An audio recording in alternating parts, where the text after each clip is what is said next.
il n'y a jamais, je souligne deux fois, jamais eu de programme militaire iranien. On est sur des fantasmes comme ça, qui sont d'ailleurs les bases de notre politique étrangère. Hein. Donc on est sur de la fantasmagorie complète. Au cas où l'Iran ait l'arme nucléaire, ce serait dans un but de dissuasion. On est dans ces politiques extrêmement glauques qui sont menées par les Occidentaux pour déstabiliser le reste du monde. Et aujourd'hui, on se trouve dans une situation où, à force de vouloir déstabiliser l'Iran, eh bien, on a réveillé l'Iran, on l'a provoqué, à vrai dire, et aujourd'hui, c'est Israël qui se trouve dans une situation extrêmement délicate.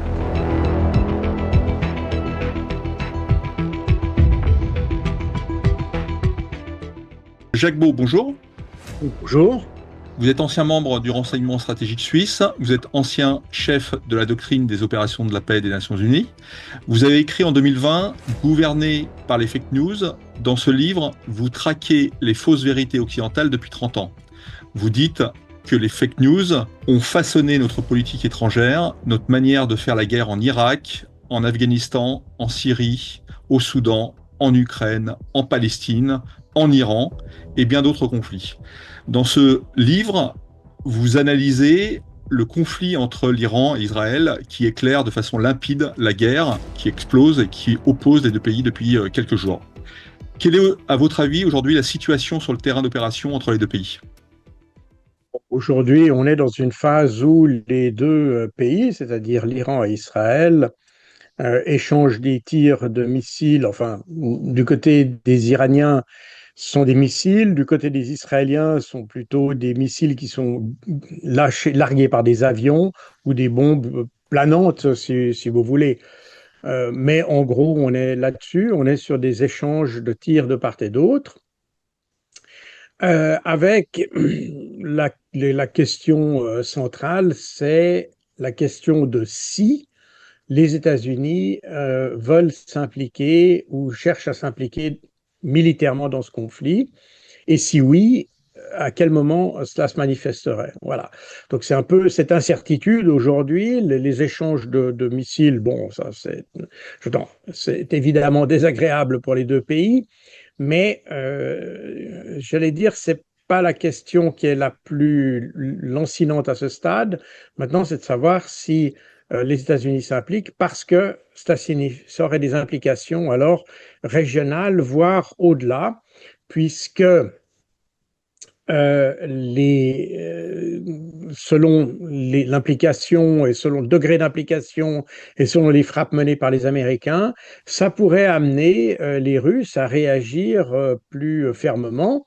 Je rappelle que les Russes sont impliqués en Iran, notamment pour la question de la gestion de l'enrichissement de l'uranium et de l'élimination des surplus d'enrichissement comme ce à quoi s'était engagé d'ailleurs l'Iran. Par conséquent, il y a du personnel russe qui est sur place, notamment sur le site de Bushehr, et les Russes ont lancé des avertissements très clairs aux Américains que toute action contre ces sites impliquerait des réactions. Donc on est dans une situation qui est extrêmement tendue avec des incertitudes au niveau de la conduite politique américaine, où on ne sait pas très bien ce que Donald Trump cherche à faire.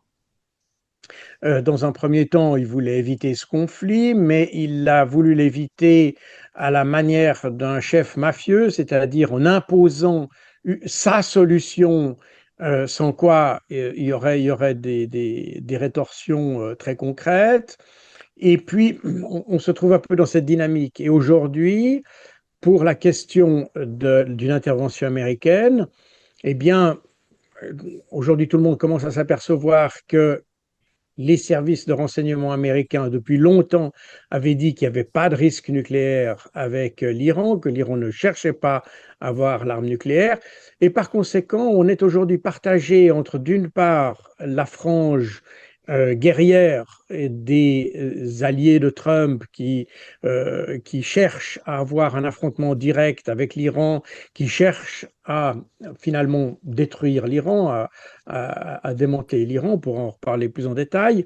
Mais en gros, c'est ça. Et puis de l'autre côté, la frange réaliste du mouvement MAGA, Make America Great Again, qui dit à Trump, mais on ne vous a pas élu sur ce mandat-là. Ce qu'on veut, nous, c'est que vous concentriez sur la restauration de l'économie américaine, mais aller s'engager dans un conflit très incertain qui menace de devenir international d'ailleurs, eh bien, comment dire, une épée de Damoclès sur précisément l'objectif central de votre programme, qui est de reconstruire l'Amérique et non pas d'aller faire de nouvelles guerres. Donc, on est un petit peu actuellement dans cette expectative qui a donc deux niveaux, si vous voulez. Il y a un niveau israélo-iranien, hein, et puis il y a un niveau régional, voire même mondial, et qui reste, comment dire, qui met tous les pays un petit peu dans l'expectative, toutes les diplomaties dans l'expectative, et qui vient s'ajouter aux incertitudes qu'il y a sur le conflit d'Ukraine, et qui, lui, affecte durablement les relations entre, j'allais dire, le monde occidental, l'Europe en particulier et les États-Unis, et puis le reste du monde. Donc voilà un petit peu où on en est actuellement. Est-ce que, à votre avis, les Israéliens ont la maîtrise du ciel iranien? Alors, ça, c'est une question qui est une question technique. Et je vous avoue que je n'ai pas tous les éléments. Et d'ailleurs, je pense qu'aujourd'hui, personne n'a vraiment tous les éléments pour y répondre. Donc, il est certain que les Israéliens parviennent à faire des frappes en Iran, mais il n'est pas certain d'ailleurs qu'ils puissent le faire à partir d'avions qui opèrent au-dessus du ciel iranien. Apparemment, la plupart des engagements, enfin, il y a eu des engagements au tout début où manifestement il y a eu des avions israéliens qui ont pénétré l'espace aérien iranien, mais aujourd'hui, il ne semble pas que ce soit le cas, et la plupart des frappes qui ont été menées par les Israéliens l'ont été avec des armes qui ont été larguées au-delà de la frontière iranienne, et donc guidés, si vous voulez, sur leur objectif. Euh, donc, a priori, on pourrait presque dire, alors de nouveau, tout dépend de ce qu'on entend par maîtrise du ciel, et j'ai l'impression que c'est une formulation qui ne permet que de noyer le poisson. Donc actuellement, la question qui se pose, c'est pas tellement qui a la suprématie, qui a accès, etc. C'est est-ce que les frappes sont possibles de part et d'autre? C'est un peu ça le problème. De toute façon, les avions qui sont en dehors de l'espace aérien iranien, eh bien, ils sont difficilement atteignables, probablement pas totalement inatteignables, mais difficilement atteignables par les Iraniens. Donc, euh, parler de suprématie ou comment dire, de dominance dans l'espace aérien iranien, c'est un petit peu de la propagande occidentale. Euh, le problème, de nouveau, c'est la capacité de frapper. Et les Israéliens ont une capacité de frappe. Elle est très limitée, mais elle existe. Alors que du côté des Israéliens, des Iraniens, on n'a évidemment pas besoin de maîtriser le ciel iranien, puis israélien, puisqu'ils frappent à l'aide de missiles. Et donc, de nouveau, on part de part et d'autre, il faut parler de capacité de frappe ou de capacité d'utiliser des moyens de frappe, et non pas parler comment dire, de suprématie dans l'espace aérien. Voilà. Et quel était l'accord militaire entre les Russes et les Iraniens qui a été signé il y a quelques mois? Alors, les Russes et les Iraniens ont signé un traité de coopération stratégique entre les deux pays. Alors évidemment, en France, dès qu'on utilise le mot stratégique, ça veut tout de suite dire militaire, ça veut tout dire toutes sortes de choses. En réalité, le mot stratégique eh bien, a un sens beaucoup plus vaste que simplement le domaine militaire. C'est aussi valable pour cet accord, qui est en fait comment dire, un accord de coopération très large, coopération globale, d'ailleurs je crois que c'est le titre de cet accord, un accord de coopération globale entre l'Iran et la Russie sur un certain nombre de domaines d'importance stratégique. Mais c'est un accord qui, contrairement, et c'est là où on voit que la manière dont nos médias ont d'ailleurs rapporté cet événement à l'époque, où on a dit que voilà, c'était une sorte d'OTAN ou l'équivalent d'un OTAN avec la Russie qui pourrait intervenir aux côtés de l'Iran ou l'Iran intervenir aux côtés de la Russie. On n'est pas du tout dans ce modèle-là. Et on voit encore aujourd'hui que les Occidentaux n'ont strictement rien compris à ce qui avait pourtant été expliqué à l'époque de manière très très claire. Donc c'est un accord de coopération globale sur des thèmes d'importance stratégique. C'est un accord qui comprend une coopération dans le domaine militaire, au niveau de la technique, au niveau peut-être de développement de certains matériels, au niveau d'échange d'informations, au niveau de formation de cadres, etc., etc.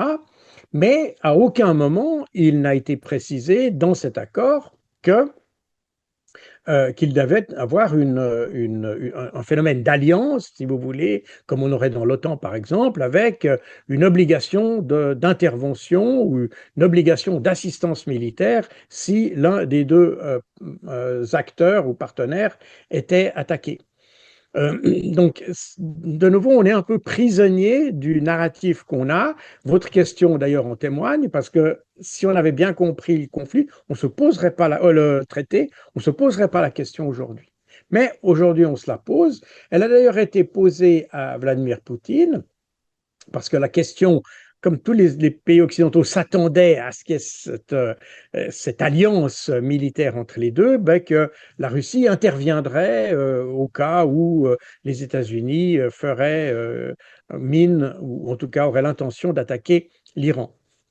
Or, donc au forum de Saint-Pétersbourg, qui s'est ouvert hier, donc aujourd'hui nous sommes le 20 juin, oui, il s'est ouvert aujourd'hui, enfin, je ne sais plus exactement, maintenant les dates se mélangent un peu dans ma tête, mais le président Poutine a été interrogé par des journalistes sur cette question, et il a répondu d'ailleurs très clairement, il a dit en fait, le traité qu'on a fait avec l'Iran ne comprend aucune clause d'intervention mutuelle, et par conséquent, il n'y a aucune obligation, ni de l'Iran pour intervenir, par exemple, en Ukraine, prendre cet exemple, ou ailleurs, ni de la Russie pour intervenir en Iran contre les États-Unis, par exemple.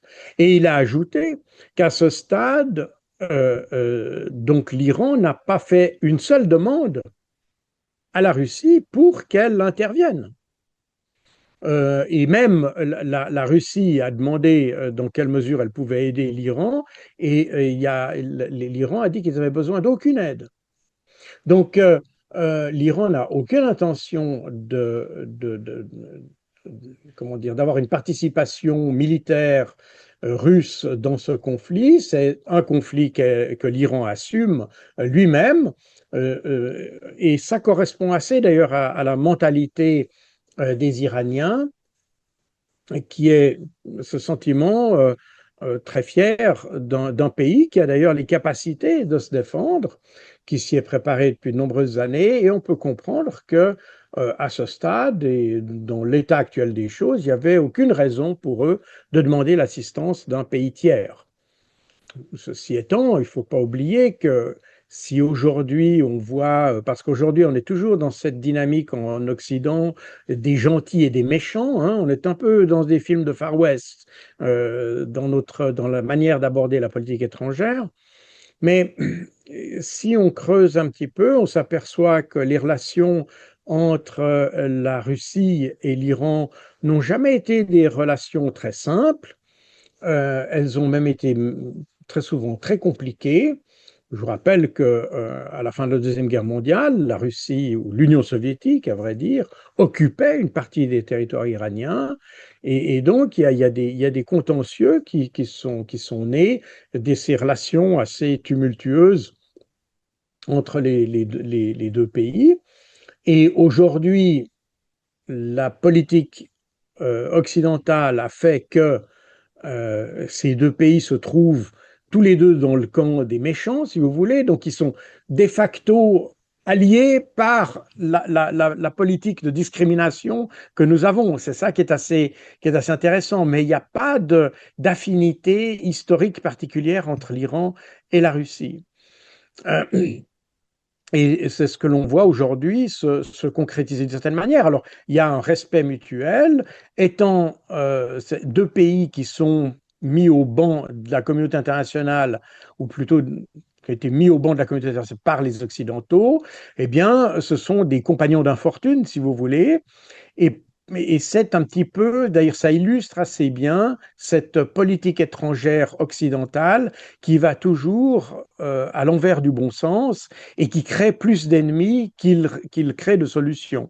Et typiquement, avec l'Iran, l'Occident a fait systématiquement toutes les fautes possibles et imaginables pour que l'Iran devienne un adversaire, alors qu'il avait tout pour être un partenaire des pays occidentaux, ce qui est d'ailleurs un souhait de sa part depuis très longtemps, y compris d'ailleurs même depuis l'avènement du gouvernement islamique dans les années 70.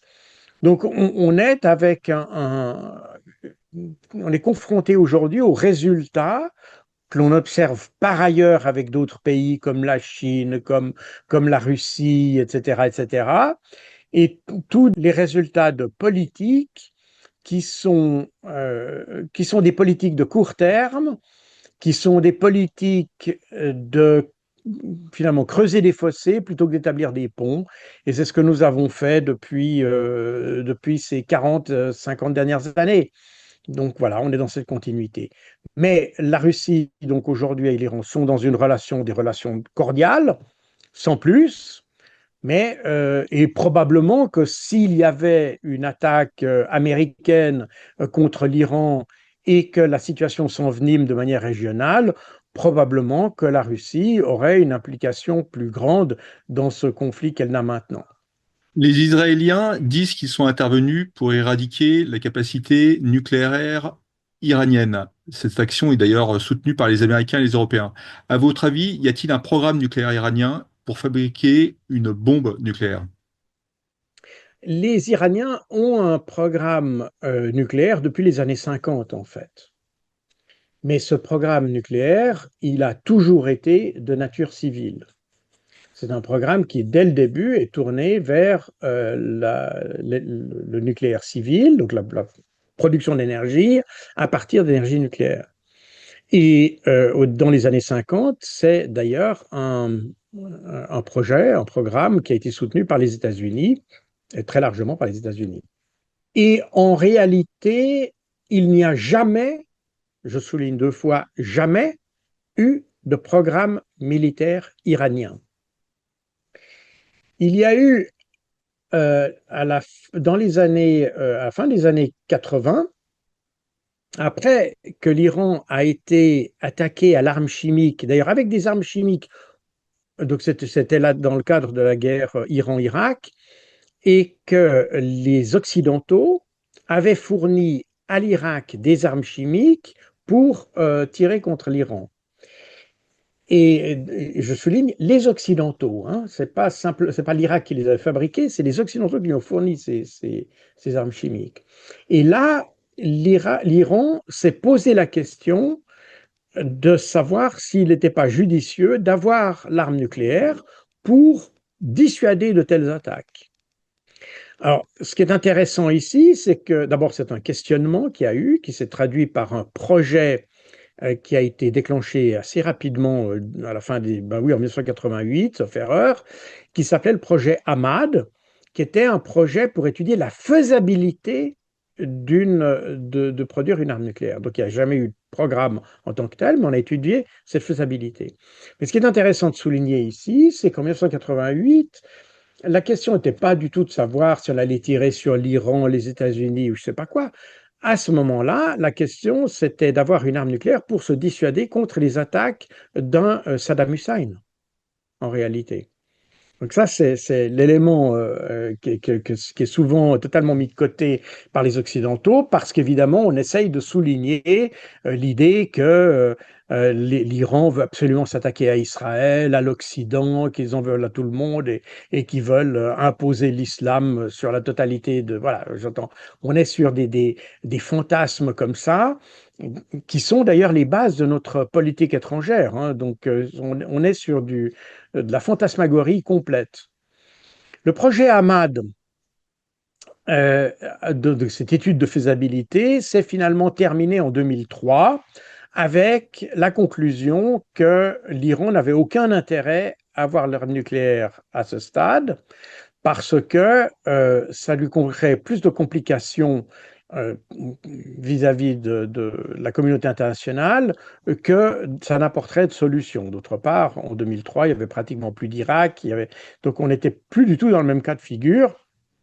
Et je vous rappelle que l'idée de l'armement nucléaire était la question de l'Irak. Et par ailleurs, ce qui est intéressant, c'est qu'en 2009, il y a une étude de la RAND Corporation, donc le think tank du Pentagone, qui a, qui a étudié évidemment la question nucléaire iranienne et qui a précisé d'ailleurs que l'Iran n'avait pas de projet nucléaire, donc confirmant exactement ce que je viens de vous dire, mais avait souligné, c'est intéressant que dans ce long document d'analyse, il précisait que au cas où l'Iran ait l'arme nucléaire, ce serait dans un but de dissuasion.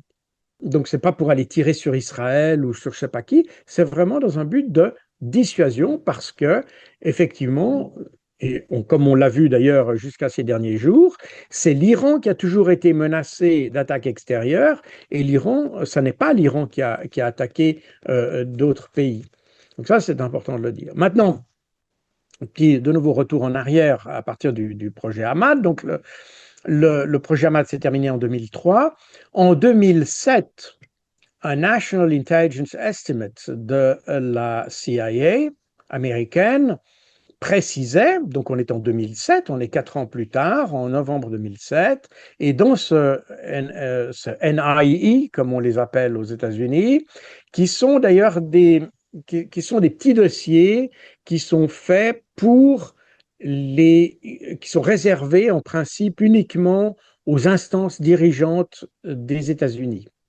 Donc, il y a évidemment le président et puis son staff et quelques personnalités. C'est assez rare que les NIE soient publiés, mais celui-ci a été publié et il dit très clairement que l'Iran a stoppé toute idée d'avoir l'arme nucléaire en 2003. Exactement ce que je viens de vous dire, donc la fin du projet Ahmad. Et c'est intéressant de prendre note de ce NIE de 2007, puisque le 24 mars 2025, c'est-à-dire il y a quelques mois, l'Office of National Intelligence, donc l'office qui finalement fédère les renseignements de l'ensemble de la communauté du renseignement américain, c'est-à-dire des 17 agences de renseignement américains, et qui publie, et donc ce Office of National Intelligence publie chaque année, une image de la menace. Et dans le document de cette année, qui était publié en mars, eh bien, on précisait qu'il n'y avait absolument aucune indication que l'Iran ait repris un programme nucléaire depuis 2003, confirmant ainsi ce qui avait été écrit en 2007. Par conséquent, on est au niveau des observations au niveau américain, on est très clairement sur, pas seulement l'idée, mais la constatation que l'Iran n'a pas adopté ou pas entrepris la construction ou l'élaboration d'une arme nucléaire et n'a pas de programme nucléaire militaire. D'ailleurs, ceci a été confirmé en 2012. Je rappelle que c'était différent en 2012 lorsque Netanyahou, devant l'Assemblée générale des Nations unies, était venu avec son petit dessin avec une bombe, et puis il avait tracé des traits en rouge disant que l'Iran était proche d'avoir l'arme nucléaire et qu'il était à quelques semaines d'avoir l'arme nucléaire, etc., etc. Et un mois plus tard, c'est en octobre 2012, si ma mémoire est bonne, comme par hasard, un telex du Mossad israélien a fuité et qui indiquait très clairement que les Iraniens n'avaient pas de programme nucléaire, n'étaient pas du tout en train de construire une arme nucléaire, et le serait-il, ça demanderait encore plusieurs années de travail. Donc, on sait depuis très longtemps, ça a été établi en long, en large et en travers, que l'Iran n'a pas de programme nucléaire. Par conséquent, les justifications avancées par le gouvernement israélien, mais bon, on est habitué aussi à ce que ce soit un gouvernement qui mente régulièrement et qui a le mensonge comme politique étrangère, on peut presque dire ça, parce que à peu près tout ce qu'ils ont raconté sur tous les événements qu'il y a eu ces années était systématiquement faux, même contredit par leurs propres organes de renseignement. Donc, on est sur un prétexte littéralement fallacieux pour aller pour aller faire des frappes sur l'Iran. Quel est l'intérêt des Israéliens d'affirmer ça et de surcroît d'attaquer l'Iran? On a des indications assez précises de ça parce que, évidemment, les dirigeants israéliens ont quand même laissé filtrer l'objectif réel de l'opération, qui est en réalité de provoquer un changement de régime en Iran. Et ça explique pourquoi, d'ailleurs, les frappes qui ont été menées en Iran ont été des frappes qui, dans un premier temps, ont touché le programme nucléaire iranien qui, comme je l'ai dit, était civil. Donc, ce qu'ils considèrent déjà, au point de vue technique, déjà un crime de guerre. Mais en plus de ça, ils ont attaqué des installations et des administrations ou des institutions civiles en Iran. Donc, le but de l'opération était vraiment de déstabiliser le gouvernement iranien et de créer les conditions favorables à ce qu'il y ait une sorte de révolte populaire, soit parce qu'ils étaient mal protégés, soit parce que le gouvernement est considéré comme illégitime, etc., etc. Et c'était là la raison réelle, et d'ailleurs on en a eu des témoignages très récents donnés par le ministre de la Défense israélien qui a dit que l'objectif était bien de détruire les institutions iraniennes de façon non seulement d'ailleurs à provoquer un changement de régime, mais également à provoquer la désintégration de l'État iranien. Donc on a quelque chose qui va très très loin. On n'est pas simplement dans simplement le remplacement de Khamenei ou de Pezeshkian, mais on est dans l'idée de démanteler l'Iran en tant que pays. D'ailleurs, on retrouve ici exactement les mêmes éléments qu'on avait dans le plan Yinon des années 80. C'était un plan qui avait été élaboré par un conseiller de Netanyahou, qui, qui visait à démembrer tous les grands pays du Moyen-Orient avec l'idée qu'en démembrant tous ces pays, et le cas de la Syrie en est un, hein, c'était de provoquer des combats intérieurs et puis de faire en sorte que ces pays finalement se dispersent dans des querelles intestines plutôt que de contrer Israël. Et c'est exactement d'ailleurs ce qu'on a vu avec la Syrie, où on a aujourd'hui un pays qui est démembré, qui passe plus son temps à lutter kurdes contre islamistes, etc., et contre les alaouites, plutôt que de se défendre contre Israël, qui en a profité d'ailleurs pour étendre son occupation illégale du territoire syrien dans la région du Golan notamment.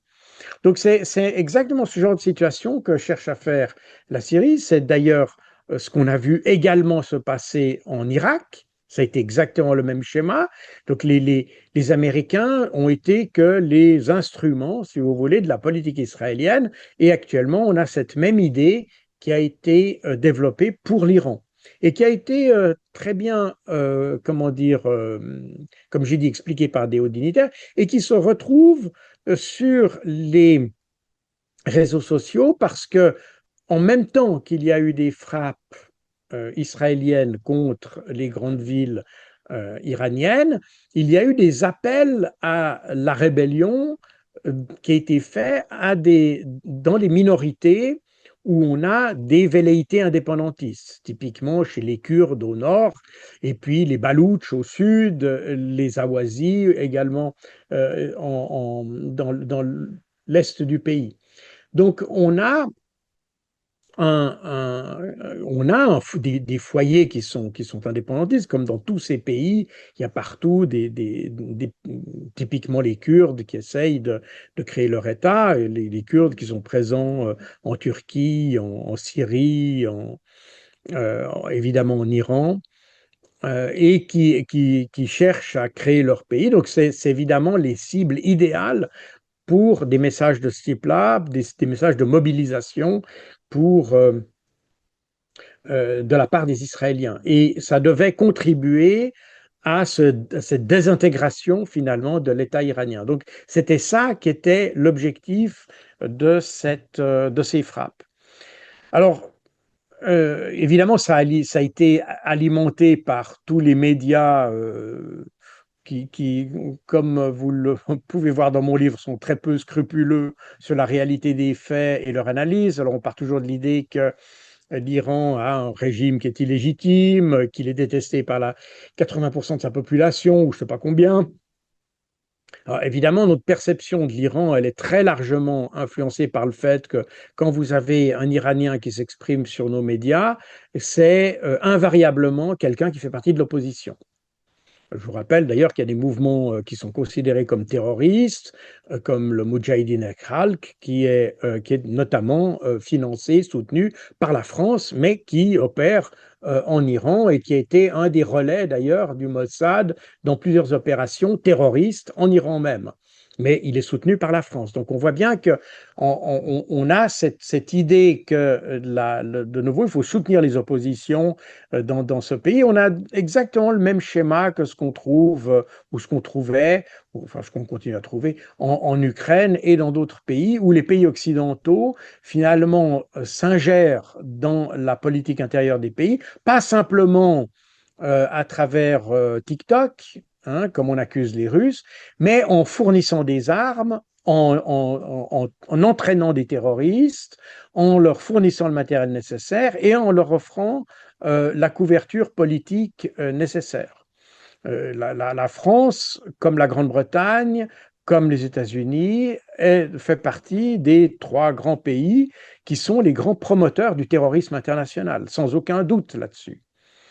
Euh, alors évidemment, comme c'est eux qui décident qui est sur la liste des mouvements terroristes, on les met ou on les enlève. On a vu l'exemple de Mohamed El-Jalani en Syrie. J'ai parlé du Moudjahidine Khalq, c'est aussi un exemple. Le Moudjahidine Khalq a été introduit sur la liste des mouvements terroristes américains en 1997. Et en 2012, alors qu'on a commencé à mener des opérations clandestines avec leur aide en Iran, eh bien, on les a tout simplement retirés de la liste pour pouvoir justifier le fait de soutenir de tels mouvements. Donc, on voit que les Occidentaux trichent systématiquement. Alors, tout ça est détaillé dans mon livre, hein, vous l'avez, tout ça. Il y a des dates très précises et toutes les références officielles même. Hein. Il n'y a pas besoin d'aller il n'y a pas besoin de prendre même la propagande iranienne. Même les Occidentaux vous donnent dans les documents officiels, vous en donnent tous les éléments pour comprendre ça.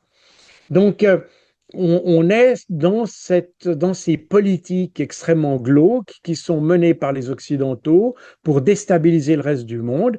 Et aujourd'hui, on se trouve dans une situation où, à force de vouloir déstabiliser l'Iran, eh bien, on a réveillé l'Iran, on l'a provoqué, à vrai dire. Et aujourd'hui, c'est Israël qui se trouve dans une situation extrêmement délicate. Pensez-vous que l'Iran soit une menace ou pourrait être une menace existentielle pour Israël?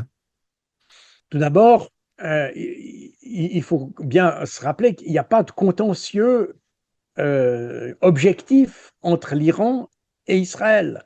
J'entends, il n'y a pas de territoire contesté, de revendication territoriale, il n'y a pas de revendication quant aux minorités. En Iran, la minorité juive est une minorité qui est traitée tout à fait normalement, à la différence des minorités arabes en Israël qui sont considérées comme des citoyens de deuxième zone quand on n'utilise pas le nom de bétail humain, mais on est vraiment sur des régimes différenciés en Israël. Ce n'est pas du tout le cas en Iran, où la population... Et d'ailleurs, tout récemment, la communauté juive de Téhéran a manifesté dans les rues de Téhéran pour demander l'arrêt des frappes israéliennes. Donc on voit bien qu'on est sur... il n'y a pas du tout de questions ethniques comme il y aurait pu avoir, par exemple, comme il y avait et qui était la raison d'ailleurs pour laquelle la Russie est intervenue en Ukraine, c'est que les minorités russes étaient de nouveau, elles aussi, traitées comme en Israël, on traite les citoyens qui ne sont pas de notre euh, communauté, pour employer un terme diplomatique ou politiquement correct. Ceux qui ne sont pas partis de notre communauté sont des citoyens de deuxième zone ou des sous-hommes. Et c'était le cas en Ukraine, et c'est la raison de l'intervention en Ukraine. Alors ça aurait pu, s'il y avait eu des traitements dégradants ou des exactions, etc., contre la communauté juive, on aurait pu imaginer que Israël prenne ça comme prétexte pour intervenir. Mais on n'a pas du tout on n'a pas du tout de relations de ce type-là. On n'a aucun élément concret d'affrontement entre les deux pays. Donc, on est sur des pays, en fait, à vrai dire, on pourrait même dire que l'Iran et Israël ont eu des relations même pratiquement très complices, complices dans le sens positif du terme d'ailleurs, pendant des années.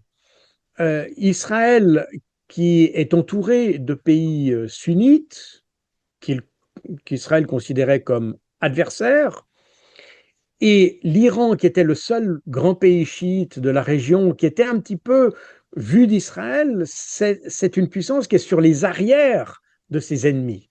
Il était, c'était les arrières de l'Iran, de l'Arabie Saoudite, de l'Irak, pardon, de l'Arabie Saoudite, de la Syrie, etc. Et par conséquent, pendant des années, Israël a vu l'Iran comme étant un pays allié. Et ça, pas simplement durant la période du Shah, mais encore bien au-delà.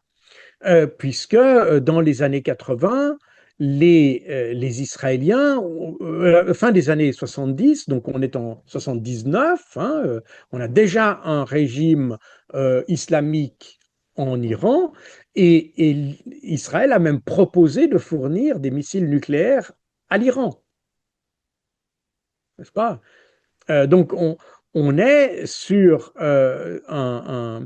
des relations qui sont extrêmement proches. Les services secrets israéliens et iraniens ont travaillé pendant très longtemps ensemble parce qu'ils avaient la même image de la menace quelque part. Pour les deux, la menace, c'était ces grands pays sunnites qui dominaient, qui continuent à dominer d'ailleurs, le Moyen-Orient. Et, et je vous rappelle par ailleurs que ce qu'on a appelé aux États-Unis l'Iron Gate, qui consistait à l'autorisation donnée par Ronald Reagan de fournir des armes, de vendre des armes à l'Iran, tout ça s'est fait par l'entremise d'Israël, qui fournissait des armes à l'Iran. Donc, les relations étaient loin d'être aussi antagonistes. Et en réalité, tout a changé au début des années 2000, lorsque les Américains ont lancé leur grande guerre contre le terrorisme ou contre la terreur, et que Netanyahou a saisi cette opportunité pour mettre tous les adversaires qu'il pouvait avoir dans le cadre d'une lutte contre le terrorisme. Et typiquement, c'est à ce moment-là qu'on a commencé à assimiler le Hamas à des mouvements islamistes, etc., qui étaient de même nature, ou djihadistes, de même nature que Al-Qaïda et tous ces mouvements qu'on avait à l'époque. Alors que le Hamas, comme les autres mouvements de résistance palestiniens d'ailleurs, n'ont jamais eu aucune ambition similaire, ni de près ni de loin d'ailleurs, à ce qu'on a appelé Al-Qaïda et ses mouvements djihadistes. Mais on a créé une distorsion ici dans la perception de façon à pouvoir justifier des crimes. Pas, je vous rappelle que les Américains ont utilisé la couverture de cette guerre contre la terreur pour utiliser la torture, pour utiliser toutes sortes de programmes relativement intrusifs et liberticides, à vrai dire, qu'on a rapidement adopté dans tous les autres pays sous prétexte qu'on avait des menaces terroristes, alors que même au début, les menaces terroristes ne concernaient que les États-Unis, puisque je vous rappelle que le point de départ de ce qu'on a appelé Al-Qaïda, ou même d'ailleurs d'Osama Bin Laden et de son mouvement, qui n'était d'ailleurs pas Al-Qaïda, mais bref, on ne va pas entrer dans tous les détails, mais le point de départ de tout ça, c'était l'occupation américaine de certains sites en Arabie Saoudite et que les Américains avaient refusé de quitter malgré les demandes du gouvernement saoudien. Et c'est ça qui a été le point de départ de tous ces attentats terroristes. Mais très rapidement, on a essayé de créer une sorte Et là, vraiment, il y a eu une théorie conspirationniste, on pourrait dire, de la part des pays occidentaux, et notamment des Américains, qui a essayé d'un problème qui était strictement entre les islamistes, typiquement saoudiens, et les États-Unis, mais essayer de le rendre, comment dire, de l'internationaliser en quelque sorte, et de mettre tout le monde un petit peu au même niveau que les Américains dans le cadre de cette menace, que la menace islamiste visait l'ensemble de l'humanité et pas simplement la présence américaine en Arabie Saoudite, ce qui était le but au départ. Donc on a très rapidement, tous les autres pays ont adopté la menace américaine et les Israéliens, ben, ils n'ont pas fait différemment. Ils avaient une menace chez eux qui était la résistance palestinienne, qui est une résistance légitime au terme du droit international, je le rappelle, puisque la légitimité de la résistance palestinienne a été entérinée dans deux ou trois résolutions des Nations Unies, y compris d'ailleurs l'usage de la résistance armée en Palestine. Donc, l'usage des armes, l'usage de la résistance de manière armée en Palestine est parfaitement légitime et légal. Mais il a fallu pour justement, comment dire, juguler cette légitimité palestinienne, eh bien, l'assimiler à quelque chose de totalement illégitime, qui était cette idée qui faisait partie d'Al-Qaïda, puis plus tard l'État islamique, etc. Ce qui est d'ailleurs une contradiction qu'on voit aujourd'hui, puisque aujourd'hui, vous avez le gouvernement israélien qui finance des factions de l'État islamique à Gaza pour aller combattre le Hamas. Donc on voit bien qu'on est on est dans un mensonge permanent et on est pris dans ces relations triangulaires dans lesquelles nos mensonges nous ont conduits pour finalement avoir une couverture pour les actions qui sont à la fois illégales, illégitimes, contraires au droit international d'Israël et qui consacre d'ailleurs, je pense qu'aujourd'hui, on pourrait facilement considérer l'armée israélienne comme une organisation terroriste, littéralement, puisque c'est effectivement les méthodes terroristes qui sont utilisées. Je pense qu'on pourrait considérer que tous les militaires israéliens, qu'ils soient chez nous, et d'ailleurs, il y a certains pays qui n'acceptent pas les militaires israéliens et qui les considèrent effectivement comme des potentiels criminels de guerre. Je pense qu'on devrait faire ça. Mais bref, c'est une autre question. On est un peu dévié du débat originel. Mais toujours est-il que ce qui s'est passé dans les années 2000, ça a été que Israël, qui est un pays qui a besoin d'ennemis pour avoir le soutien international. C'est un pays, et ça viendra toujours plus comme ça, parce que c'est un pays qui est de plus en plus impopulaire, qui a pas seulement dans le monde, mais aussi auprès de ses principaux bailleurs de fonds, et notamment les États-Unis.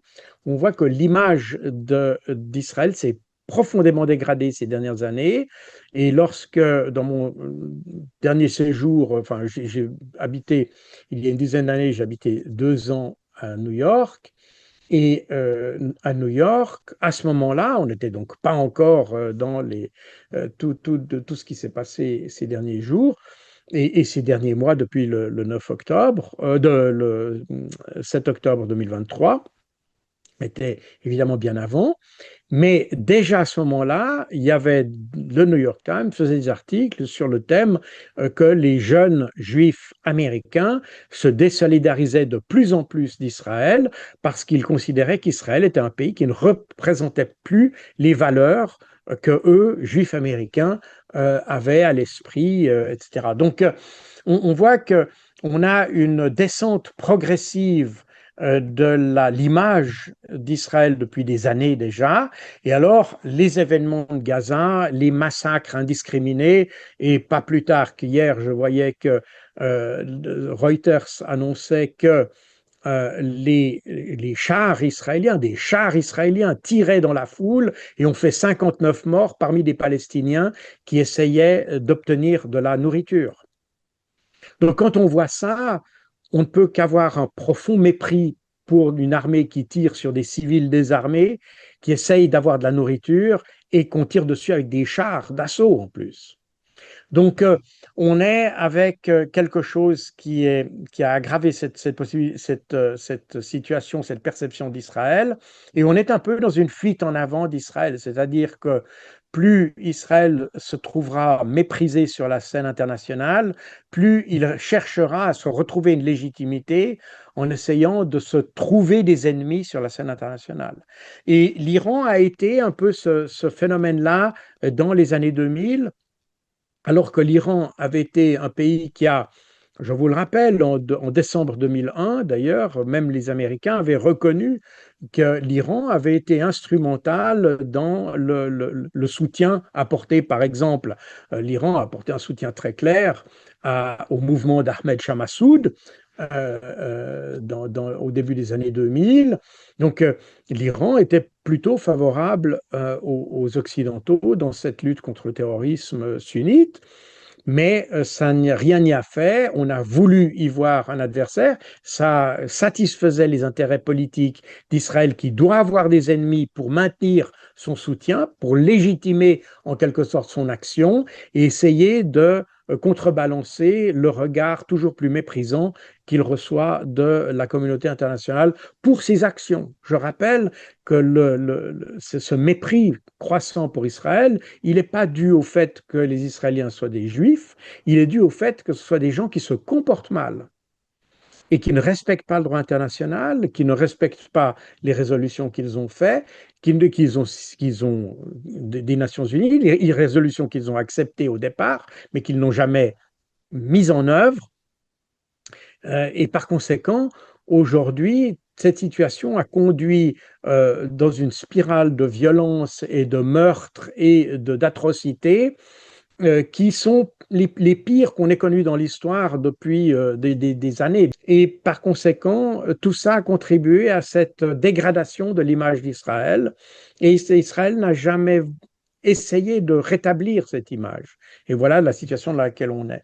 Mais non, l'Iran n'a jamais eu particulièrement l'intention d'éliminer Israël. Alors je sais qu'on va m'opposer cette déclaration d'Ahmadinejad qui aurait dit en 2005 que Israël devait être rayé de la carte. Ce qui est, si vous lisez mon livre, je décris de manière dans le détail cet incident qui en réalité est une erreur de traduction. Et les lecteurs et traducteurs sérieux qui ont travaillé sur la conférence d'Ahmadinejad constatent qu'effectivement, on a joué sur une erreur de traduction pour essayer de faire croire que l'Iran voulait éliminer l'État d'Israël, mais ça n'est pas du tout le cas, ça n'a jamais été le cas, et de toute façon, on ne verrait pas pourquoi l'Iran voudrait éliminer Israël. De nouveau, il n'y a aucun. Serait-il des territoires contigus avec des revendications territoriales ou des revendications dans d'autres domaines? Alors peut-être ça pourrait s'expliquer, mais là on est sur deux pays qui sont distants de plusieurs centaines de kilomètres, qui n'ont pas de côtes communes, qui n'ont pas d'activités communes, qui n'ont pas, ils ont des activités même économiques qui sont très distinctes. Donc on ne voit pas très bien quel pourrait être l'intérêt de l'Iran de ne plus avoir Israël. Euh, donc voilà un petit peu la situation dans laquelle on est. Quels sont, à votre avis, les enjeux qui se jouent en ce moment au Moyen-Orient? Eh bien, aujourd'hui, c'est principalement cette situation d'Israël qui devient finalement un enjeu en lui-même, parce que Israël a perdu la crédibilité qu'il avait. Euh, quand j'étais gamin, tout le monde était admiratif des succès israéliens durant la guerre des 6 jours, etc. Et pendant très longtemps, d'ailleurs, Israël a été un modèle pour beaucoup d'armées, pour ses succès dans des guerres conventionnelles. Évidemment, on ne disait pas que toutes ces guerres avaient été provoquées, mais on ne va pas entrer dans ce détail. Sur le plan strictement militaire, c'était un pays qui était un modèle. Et puis, finalement, ce qu'on a vu ces dernières années, avant le 7 octobre 2023, et évidemment, a fortiori après, eh bien, c'est qu'on a une armée qui ne fonctionne pas selon les principes de nos armées. C'est une armée qui a comme mandat de protéger la population palestinienne, puisque au terme des conventions de Genève, Israël est un pays occupant des territoires palestiniens, et par conséquent, l'armée israélienne a comme fonction, théoriquement, de protéger la population palestinienne. Or, on voit bien que la manière dont on a traité la population palestinienne, ce qui a d'ailleurs provoqué sa révolte le 7 octobre, eh bien, cette manière de traiter les gens comme du bétail humain a été exactement à l'inverse des obligations légales d'Israël. Et et aujourd'hui, l'Israël s'est complètement décrédibilisé. Alors, c'est décrédibilisé politiquement, c'est décrédibilisé juridiquement, parce que même aujourd'hui, on a remis en question, enfin, on commence à remettre en question la légitimité même d'Israël en réalité. On avait des questionnements qu'on ne faisait pas avant. Et aujourd'hui, on commence à les poser. Et ça va très loin, probablement trop loin d'ailleurs, puisqu'on trouve même des commentaires du genre que les Allemands avaient eu raison pendant la guerre, etc. Donc on va très nettement dans l'exagération de l'autre côté, mais ça montre à quel point Israël, d'un pays respecté, est passé dans l'image d'un pays paria en réalité. Et ça, c'est un enjeu pour Israël. Et une manière de répondre à ça pour Israël serait de finalement éliminer d'abord définitivement ses adversaires, parce que Israël constate que les pays occidentaux, par leur silence, se font finalement complices de l'action qui est menée à Gaza et ailleurs. Et j'ai vu aucun pays occidental, aucun, je dis bien aucun, qui ait vraiment réagi à l'action israélienne contre la population gazaoui. Littéralement, aucun pays occidental. Donc nous sommes tous des complices, nous avons tous contribué à alimenter ce conflit et par conséquent, aujourd'hui, Israël essaye de se réhabiliter, si vous voulez, en créant un conflit qui pourrait avoir une dimension régionale. Et il n'est pas, disons, beaucoup pensent d'ailleurs, que l'idée d'attaquer l'Iran était une manière de forcer la main aux États-Unis pour qu'ils interviennent dans la région, qui est d'ailleurs une constante de la politique étrangère, ou la politique de sécurité, devrais-je dire, la politique de sécurité israélienne depuis les années 50. Systématiquement, les Israéliens ont essayé de saisir chaque opportunité pour pousser les Américains à s'investir militairement dans la région et avoir une présence permanente dans la région, un petit peu comme les Américains avaient une présence permanente en Allemagne, par exemple. Et ça aurait été le modèle qu'auraient voulu les Israéliens. Et l'attaque menée par Israël contre l'Iran avait pour but de déclencher une réaction qu'il pensait beaucoup plus forte, puisque dans les premières heures, donc après le 13 juin, les frappes israéliennes, les Iraniens ont frappé, mais selon les dires d'ailleurs d'un responsable israélien, qui il disait on s'attendait à avoir au moins 5000 morts de notre côté. D'ailleurs, intéressant de voir qu'ils ont frappé l'Iran en s'attendant en retour à avoir 5000 morts. Donc, ça montre un petit peu d'ailleurs l'état d'esprit qui règne dans ce pays. Mais ils s'attendaient à avoir 5000 morts, or ils n'en ont eu que 20. Pourquoi? Parce que les Iraniens ont répondu comme ça avait été le cas précédemment, puisqu'on est dans l'opération Promesse véritable 3, et il y a eu les Promesses véritables 1 et 2 en avril et en octobre de 2024. Et durant ces opérations, les Iraniens ont répondu avec la même finesse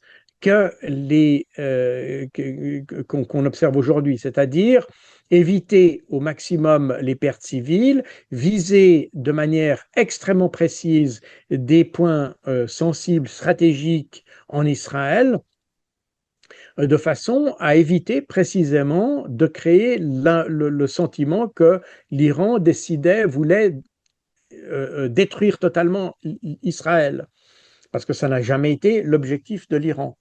Donc on voit d'ailleurs dans la différence des objectifs qui ont été visés ces derniers jours, depuis le 13 juin, on a les Israéliens qui ont visé par exemple des hôpitaux, comme ils l'ont fait à Gaza, des installations de la télévision iranienne, des journalistes, comme ils l'ont fait à Gaza. On retrouve exactement les mêmes schémas de cibles qu'on a eu, d'ailleurs qu'on a toujours eu au Liban, en Syrie, en, en Iran bien sûr et à Gaza, c'est-à-dire attaquer la population civile, attaquer les infrastructures civiles, de façon à provoquer justement ce retournement de la population contre ses autorités. C'est ça le schéma global.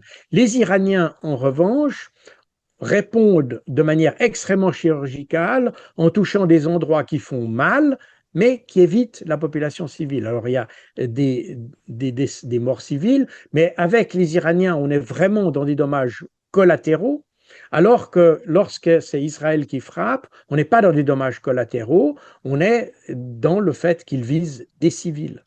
Et c'est là où on a finalement une différence qualitative entre les deux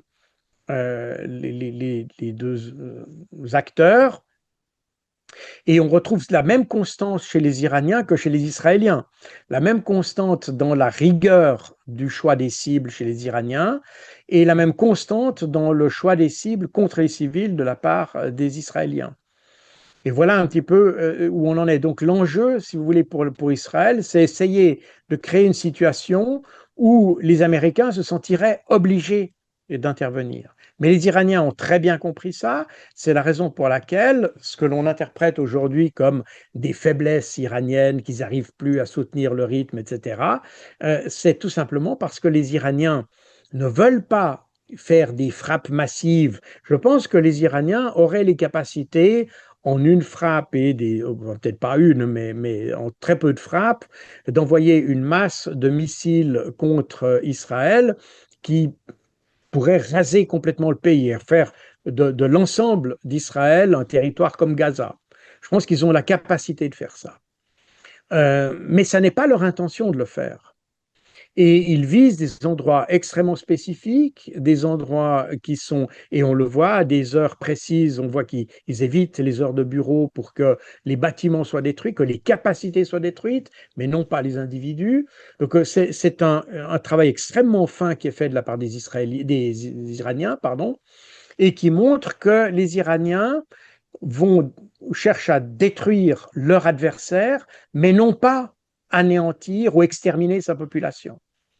Et ça montre un degré de sophistication dans comment dire, dans la composition de l'action militaire qui est assez remarquable. Alors que du côté israélien, on s'aperçoit que comme toujours, ils visent les civils et comme toujours, ça échoue. Et c'est ça qui est assez frappant du côté israélien, c'est qu'il continue à répéter une stratégie qui est systématiquement en échec. Et à Gaza, ils ont visé les hôpitaux de manière systématique, à telle enseigne qu'il y a des rapports des Nations Unies qui montrent qu'il y a une démarche systématique de viser les infrastructures médicales de la bande de Gaza. Donc on est sur une véritable politique qui vise à détruire les capacités humanitaires de façon à affecter la population et dans le but d'essayer de mettre un point entre, enfin creuser un fossé, si vous voulez, entre la population civile et le Hamas. Mais ça aboutit exactement à l'inverse. Et on a exactement le même phénomène en Iran. Et l'idée qu'on a d'un Iran dont les autorités seraient mal acceptées, etc. Alors, je ne vis pas en Iran, je ne sais pas dans quelle mesure les autorités iraniennes sont populaires ou non. Il y aurait certainement des chiffres qui existent et dans quelle mesure c'est vrai ou de la propagande, je ne le sais pas. Mais ce que l'on observe dans la rue, c'est que quelle que soit l'opinion que les gens ont de leurs autorités, ils font bloc derrière elles. Et qu'au lieu de diviser le pays, qui était l'objectif des frappes israéliennes, eh bien, on arrive exactement au phénomène inverse, c'est-à-dire que l'on consolide la volonté et la détermination des Iraniens. Et ça montre que Israël, comme d'ailleurs les Occidentaux, mais n'oublions pas qu'Israël, même s'ils disent qu'ils sont là depuis 2000 ans, on voit que c'est des gens qui n'ont rien en commun avec cette région. Ils n'ont absolument pas compris comment fonctionnent les schémas de réflexion, les schémas intellectuels de la région. Ils n'ont jamais compris ça, parce qu'en réalité, tous ces gens viennent de l'extérieur. Tous ces gens, Netanyahou, Smotrich, Ben Gvir et tous les autres, et tous ceux qui ont précédé, sont des gens qui en réalité viennent d'Europe orientale, d'ailleurs de la même région que l'Ukraine aujourd'hui. Donc on retrouve les mêmes mentalités, on retrouve des réflexions, les mêmes erreurs que font les Ukrainiens, on les retrouve en Israël d'ailleurs. Et je pense que on est sur des travers culturels. Et ces gens font les mêmes erreurs de sous-estimer leur adversaire, de l'interpréter comme on voudrait qu'il soit et non pas comme ils sont. Résultat des courses, les stratégies appliquées aboutissent exactement à l'inverse de l'objectif recherché. Et on a exactement ce phénomène qui se fait en ce moment. Et actuellement, quoi qu'on en dise, la situation devient toujours plus critique pour Israël. Et Israël qui pensait avoir mis à genoux l'Iran en 7 jours, eh bien aujourd'hui constate qu'ils se sont lourdement trompés et on a déjà des rumeurs qui viennent d'Israël qui disent que l'Israël pourrait demander des négociations.